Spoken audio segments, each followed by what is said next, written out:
AP మాజీ CM YCP party అధినేత జగన్ మోహన్ రెడ్డికి సుప్రీంకోర్టులో ఊరట లభించింది. జగన్ బెయిల్ రద్దు చేయాలంటూ డిప్యూటీ స్పీకర్ రఘురామ దాఖలు చేసిన పిటిషన్ను సుప్రీంకోర్టు డిస్మిస్ చేసింది.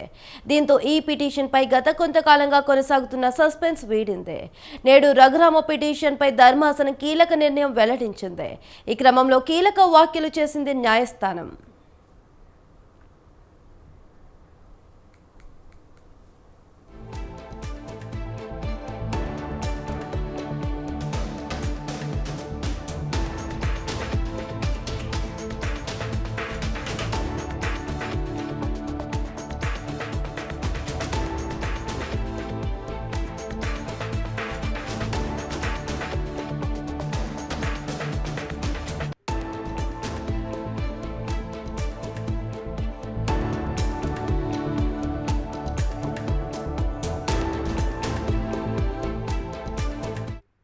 జస్టిస్ నాగరత్న, జస్టిస్ సతీష్ చంద్ర శర్మలతో కూడిన ధర్మాసనం రఘురామ పిటిషన్పై ఇవాళ విచారణ జరిపింది.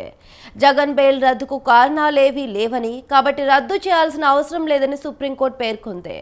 అలాగే సిబిఐ కేసులను మరో రాష్ట్రానికి బదిలీ చేయలేమన్నది. అలాగే కేసులను పర్యవేక్షణ చేయమంటారా అంటూ పిటిషనర్పై అసహనం వ్యక్తం చేసింది.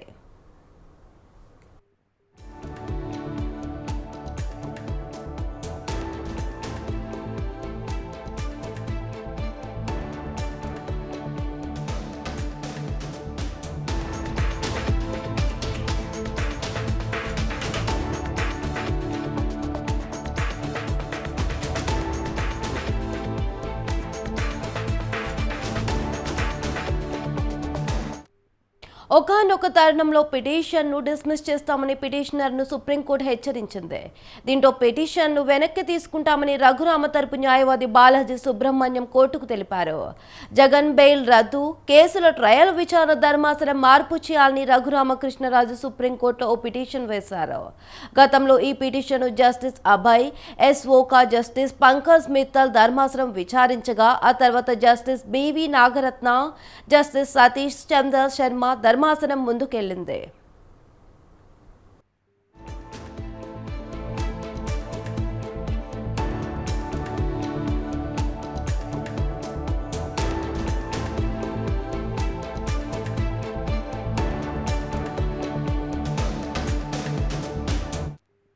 అంతకు ముందు కోర్టులో రఘురామ తరపు న్యాయవాది బాలాజీ సుబ్రహ్మణ్యం వాదనలు వినిపించారు. గత 12 ఏళ్లుగా ట్రయల్ ఒక్క అడుగు కూడా ముందుకు కదలలేదని, ఒక్క డిశ్చార్జ్ అప్లికేషన్ కూడా డిస్పోజ్ చేయాలదని కోర్టు దృష్టికి తీసుకెళ్లారు. బదిలీ సాధ్యం కాదని సుప్రీంకోర్టు గత విచారణలోనే చెప్పిందని, తాము ఇప్పుడు కేసు మానిటరింగ్ పూర్తి స్థాయిలో జరగాలని కోరుతున్నామని తెలిపారు. అయితే సిబిఐ కేసుల వివరాలు, ప్రస్తుత పరిస్థితిని వివరిస్తూ సిబిఐ అఫిడవిట్ దాఖలు చేసిందని దర్యాప్తు సంస్థ తరపు న్యాయవాది పేర్కొన్నారు. మరోవైపు ఈ కేసును హైకోర్టు మానిటర్ చేస్తుందని, ఇంకా కేసు అక్కడ పెండింగ్లో ఉందని జగన్ తరపు న్యాయవాది ముకుల్ రోహత్గి తెలిపారు.